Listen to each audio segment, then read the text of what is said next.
The clips from trailers, movies, and other YouTube videos are for educational use only.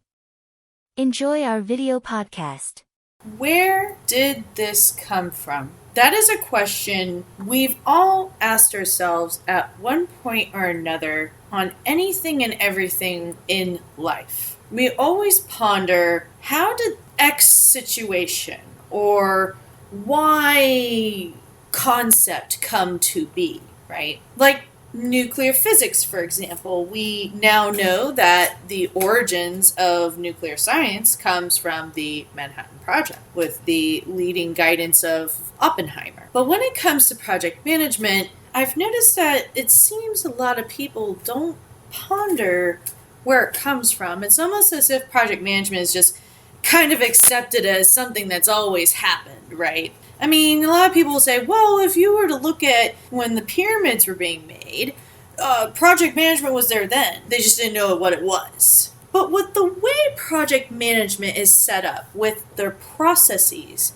how to approach the process itself, the knowledge area itself, and the kinds of data that is needed, it seems a little too more scientific. And in our Henry Gantt video, which was Henry Lawrence Gantt, the American mechanical engineer and management consultant who's best known for his work in the development of scientific management, we talked about him very briefly.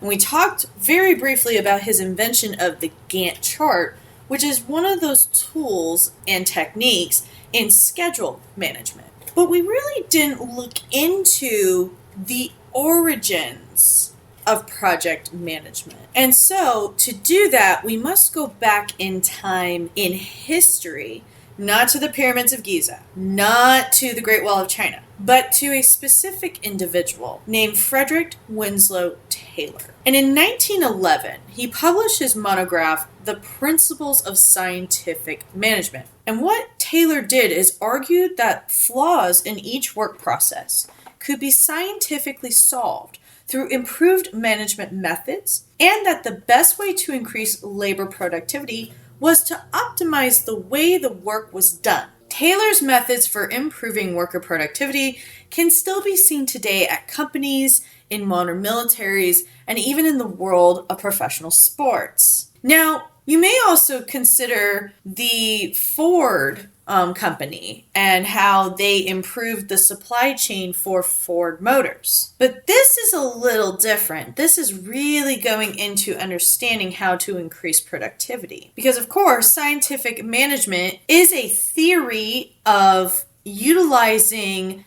methodologies to identify and utilize and exploit efficiency in the workforce. And so the scientific method, which is what scientific management bases itself off of, consists of the 3 steps, which we've all learned all throughout, elementary school, middle school, and high school science, is observation, experimentation, and analysis. And in science, this could mean observing the effects of a treatment, experimenting with a different treatment, and analyzing the results. Similarly, managers use scientific management theory to observe their workplaces, test different methods of completing tasks, and analyzing the effects of the change. Now, you're probably sitting there thinking to yourself, well, what does that have to do with project management? How is that really the origins of project management? Well, we're going to look at 3 main points of how scientific management is the predecessor and the influencer of project management by understanding the establishing of basic principles, process improvement mindset, and provide flexibility. The first point we're going to cover in how scientific management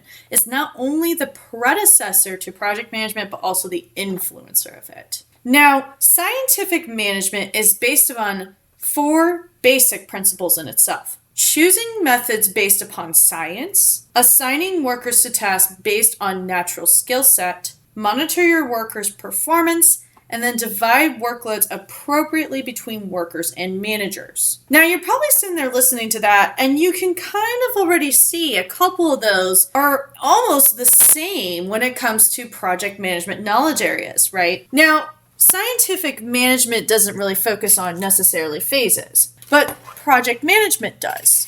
So we know what the phases of a project is: initiating, planning, executing, monitoring, controlling, and closing. And then those are comprised of multiple different knowledge areas. Some knowledge areas, like integration management, is the only one that touches all the phases of a project, while others may touch 2 to 3, maybe 4 of the other phases of a project. But as you see, with each of the knowledge areas, there is a methodology, basic principles that are followed when preparing each of the knowledge areas in each phase, particularly when it comes to planning. So for example, in schedule management, we have to identify or estimate duration. Well, that's in its own self a scientific choice in an essence, because when we want to estimate duration, we have to choose a estimating method that would work best for the project. So again, that follows the basic principle of scientific management. Of course, in addition to that, we also do assign workers to, tasks, because we have to say what resources are best fit for that task. But once you're done with the planning, you then monitor and control and execute how you're going to implement that knowledge area. And that falls into that basic concept of where in executing, you have the raw data or the performance data. And then in monitoring and controlling, you take that raw performance data, turn it into information that then feeds into a report to help you determine whether you need to make a change or not. All very scientific. And when we talk about how we have to determine a change or not, it almost falls kind of in the same idea of how dividing workloads appropriately between workers and managers for scientific management. Because when we identify a change, it could be that, well, it's not a severe change, because if we apply more resources to a particular task, we could get our schedule back on track or something like that. Or maybe the way that we're performing quality assurance is not conducive for the project itself, which of course leads into the next topic of why scientific management is the predecessor to project management. Our second piece of the scientific management being the predecessor to project management is, of course, the ability to have a process improvement mindset. So once you've established your basic principles, as discussed previously, you then are able to analyze what is going on and then make improvements. Now, if you recall, when we talked about change management, right, that gives you the ability to analyze how your process is going, how is your project performing, and then allowing you to say whether you need to make a change or not. Because in project management, data is essential to project executing, monitoring, and controlling. So remember, in our previous section, we talked about how in executing, you collect the work performance data, which is the raw data, right? And then in monitoring and controlling, you analyze that raw data to turn it into information that then feeds into a report that helps you determine whether you need to make a change or not. Now, even in other areas, such as data science, science in general, scientific data allows individuals or groups to determine if a process improvement is needed. And this is where we think of other types of project environments, such as Agile, Six Sigma. Those mindsets allow you to kind of think a lot more about failing fast early and then improving later, and you don't fail as much later. Or like Six Sigma, where you maybe eliminate a lot of waste in your process. But that was also the same thing for project management, because you have what was called progressive elaboration, which is more on the planning side, but it still allowed you to perform a very detailed plan for a short period of time, whether that's like a month, 2 months, whatever.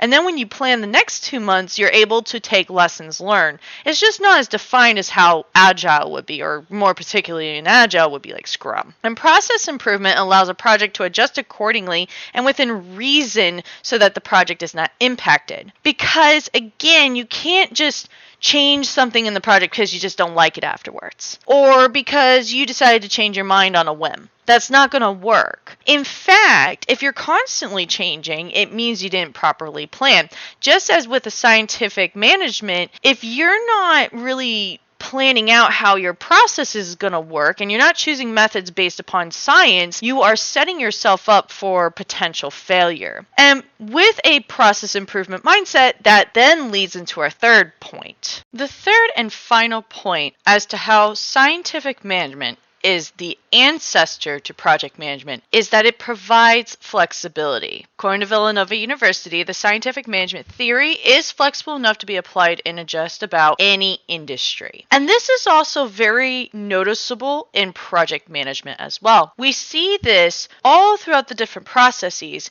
and it's particularly mentioned in integration management chapter where it says all the processes and knowledge areas that you read about and all their different tools and techniques are tailorable to the needs of your project. Because again, project A, out in the middle of China could be completely and utterly different from project B in California. It just depends on what you need. For example, let's say your project is like $1 billion project. You're probably going to do a much more extensive risk management process than you would for maybe $100,000 project. Those are very extremes, but you get the picture. And thus, proving that scientific management is the ancestor and influencer of project management. And with that, thank you for joining me on this video podcast, and I look forward to seeing you in the next video.